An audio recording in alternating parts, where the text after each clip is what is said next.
Bonjour et bienvenue dans cette séquence de pédologie M51 Diagnostic forestier qui va parler du sol et de l'enracinement des peuplements forestiers. Nous allons commencer par quelques rappels rapides sur l'enracinement des arbres. Le système racinaire des arbres leur assure leur stabilité. Ce n'est pas une surprise, mais cela permet la résistance aux contraintes qui peuvent être très importantes, telles le vent. Les systèmes racinaires sont peut-être différents. Ici, on voit des systèmes pivotant en haut, en cœur pour le hêtre en bas à gauche et traçant à droite pour l'épicéa. Mais dans tous les cas, ils sont dépendants des conditions dans le sol. En effet, ils vont s'adapter aux difficultés rencontrées dans le sol. Les racines accèdent aux réserves du sol en eau et en éléments minéraux. Évidemment, c'est là que l'arbre va boire, et c'est aussi là que l'arbre va se nourrir en éléments minéraux, tels azote, phosphore, potassium, magnésium, etc. Les contraintes à l'enracinement, c'est donc la première question à se poser quand on va faire un diagnostic du sol pour savoir si les arbres sont bien adaptés et retrouvent tout ce dont ils ont besoin dans le sol. Parlons maintenant de la notion de volume prospectable. Le volume prospectable est défini par l'épaisseur de sol prospectable. Un volume, on est bien d'accord, c'est ce qui va permettre à l'arbre de se développer. Ici, l'enracinement, on le voit, se fait dans 3 dimensions. Mais la prospection latérale est très difficile à évaluer. Il faudrait faire des fosses tout autour de l'arbre et cela serait impossible. Donc on va analyser seulement la profondeur et ça sera le critère qui permettra de visualiser la notion de volume prospectable. Ce volume doit être important et bien réparti. Donc la bonne répartition permet le bon ancrage, mais également la bonne alimentation. Il faut également un nombre important de racines fines qui, par l'intermédiaire des relations mycorhiziennes, vont permettre d'utiliser les réserves du sol. Parlons maintenant des premières contraintes et des premiers intérêts du sol avec la porosité et la compacité du sol. La porosité, c'est le volume du vide de sol. On l'exprime en pourcentage du volume total. Ici, nous avons représenté des agrégats avec des grains de sable et une matrice formée de limon et d'argile. Les vides du sol, c'est ce qu'il y a entre ces agrégats. Là, par exemple, on est en gros autour de 35% de vide dans ce sol entre les agrégats, ce qui nous laisserait 65% de matière solide. En vrai, il y a beaucoup moins de matière solide puisqu'il y a une partie des vides qu'on ne voit pas, puisqu'ils sont à l'intérieur des agrégats qui sont trop petits pour être visibles à cette échelle. Les influences qu'on va retrouver pour cette porosité, c'est bien entendu la texture et la structure. On distingue microporosité et macroporosité. Donc la macroporosité, c'est celle qu'on voit ici en bleu. Ce sont les gros vides. On a une taille de vide supérieure à 10 micromètres, soit 0,01 mm. Ensuite, on a la microporosité qui s'observe à une échelle beaucoup plus importante, avec des petits vides donc inférieurs à 10 micromètres. Donc là, qui sont à des endroits où on peut à peine les voir sur cette échelle-là. Voilà une représentation à l'échelle de limon, sable fin, argile, sable grossier. Donc on voit bien qu'il y a des choses qui sont très très fines. Là, je vous ai représenté à l'échelle l'équivalent de 10 micromètres. Donc ça veut dire que la microporosité, c'est quelque chose de tout petit et ça n'est pas prospectable par les plantes. Là, ici, en dessous de ce diamètre-là, on va rentrer dans le domaine de la microporosité. Donc c'est quelque chose qui n'est pas prospectable. Par contre, ça a l'intérêt de retenir l'eau et c'est important dans les sols argileux et les sols à limon fin. Donc on va avoir beaucoup de microporosité dans les sols à texture fine. La macroporosité, elle, par contre, est accessible aux racines et poils racinaires. Donc ici, je vous ai représenté quelque chose qui faisait plus de 10 micromètres. Donc là, pas de problème pour la prospection racinaire.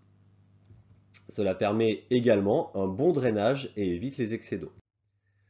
La macroporosité dépend principalement de la structuration du sol. Ici, on a des agrégats avec des grumeaux, par exemple, ou des polyèdres de 5 à 10 mm. Donc là, ils ne sont pas représentés, mais vous avez déjà vu cette structure préalablement. Et donc, on est sur des choses supérieures à 10 micromètres, ce qui va être bon pour le fonctionnement des racines. Donc, excellente colonisation. Attention, cependant, les vides trop importants empêchent les racines de se développer. C'est le cas quand on fait une plantation et qu'on tasse mal le sol autour des plants à racines nues, par exemple. Une texture sableuse est également favorable à la macroporosité. En effet, on va naturellement trouver chez les sables grossiers et à la surface des éléments grossiers également des pores supérieurs à 10 micromètres, donc ça va permettre une bonne macroporosité. Le sable fin, ça peut aussi être quelque chose d'intéressant s'il y a peu d'argile, parce que sinon l'argile va colmater les interstices, et donc ça va empêcher d'avoir vraiment cette macroporosité. Par contre, un sol compact, à l'inverse d'un sol poreux, gêne la croissance racinaire. Donc là, c'est l'inverse d'un sol meuble, on va avoir une faible macroporosité et donc une résistance à la prospection racinaire. Il faut donc réaliser un test de compacité pour savoir s'il va y avoir un souci pour la pénétration racinaire. Donc on va, avec un test de résistance à la pénétration, sur sol humide, vérifier cela. Donc on va tout simplement essayer d'enfoncer un couteau dans un horizon, sur une fosse, et on va voir s'il y a une résistance à l'enfoncement. Donc à gauche, on a quelque chose qui résiste, donc qui est forcément compact. À droite, par contre, une faible résistance, la lame de couteau rentre plus facilement dans l'horizon, donc une faible compacité. La compacité est généralement liée à une texture fine, peu ou pas structurée. Donc quand on a une forte quantité de limon fin, un taux d'argile important, avec une absence d'agrégat, on va pouvoir retrouver des structures massives. C'est souvent le cas en profondeur, puisque là, avec le poids de la terre au-dessus et l'absence d'activité biologique, on va avoir quelque chose qui va souvent être massif et donc difficile à prospecter pour les racines. On peut également avoir une origine humaine, avec le passage des engins lourds qui vont tasser le sol et détruire la structure et de la même manière faire que la macroporosité va devenir quasiment absente de ces sols. Donc on va avoir ce qu'on appelle un phénomène de tassement du sol qui est évidemment absolument à éviter. Donc chaque essence présente une sensibilité différente à la compacité. Donc là, sur le site climessence.fr, vous pouvez retrouver ce type d'informations, comme la tolérance au sol lourd. Et là, on voit sur une échelle décroissante de tolérance les différentes essences. Donc le pin noir d'Autriche, par exemple, qui va bien tolérer les sols argileux, alors qu'à l'inverse, un châtaignier commun ne supporte pas les sols argileux. Il n'y a pas toutes les essences ici, mais si vous voulez en voir d'autres, allez sur le site Climessence, vous pourrez retrouver ces informations. Nous allons maintenant aborder les éléments grossiers.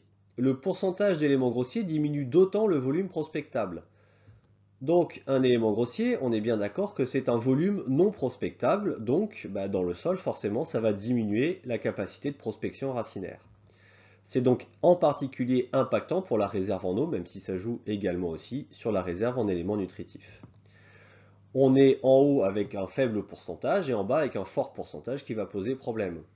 On considère que quand on a moins de 10% d'éléments grossiers, c'est les deux lignes d'en haut, 5 et 10%, on va avoir un pourcentage négligeable. En dessous, par contre, ça va commencer à devenir une contrainte. La forme et l'orientation des éléments grossiers jouent également sur cette contrainte. Il n'y a pas que le pourcentage. L'angle de la déviation racinaire, illustré ici à 90 degrés, va signifier qu'il peut y avoir des problèmes ou pas. Donc plus l'angle est important, c'est-à-dire que plus on va descendre presque droit, mieux ce sera pour les essences. De la même manière, le nombre de déviations est important.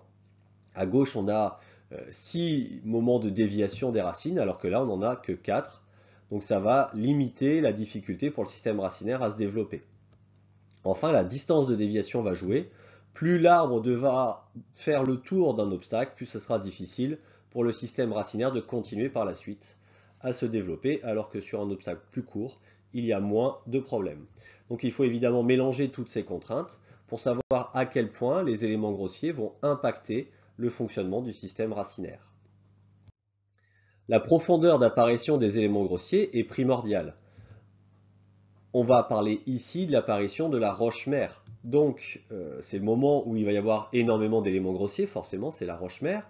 Donc, cette apparition d'éléments grossiers en quantité importante, c'est un facteur décisif pour le volume prospectable. Donc, c'est vrai que c'est une des premières questions qu'on va se poser, c'est à quelle profondeur apparaît la roche-mère, et donc cela correspond à quelle est la profondeur du sol.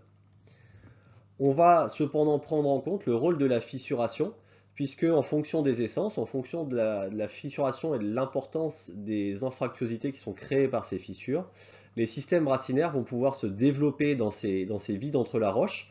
Ce ne sera pas décisif en termes de production, par contre en termes d'ancrage et de survie, ce peut être très important. Voilà, nous avons fini sur cette première partie sur le sol et l'enracinement.